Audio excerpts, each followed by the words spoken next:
Tinggal jarumnya dalam itu. Ya Allah.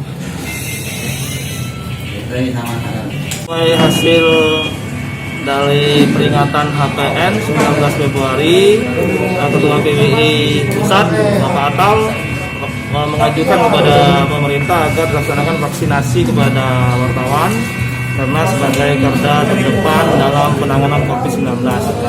Selanjutnya langsung direspon positif waktu itu oleh Presiden Jokowi, wartawan langsung agar dilaksanakan vaksinasi.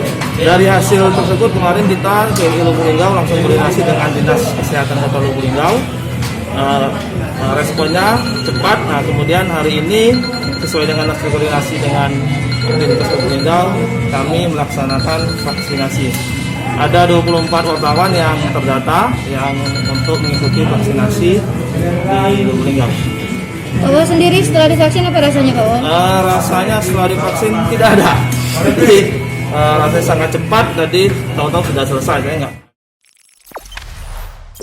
Jangan lupa subscribe, share, komen, dan like ya.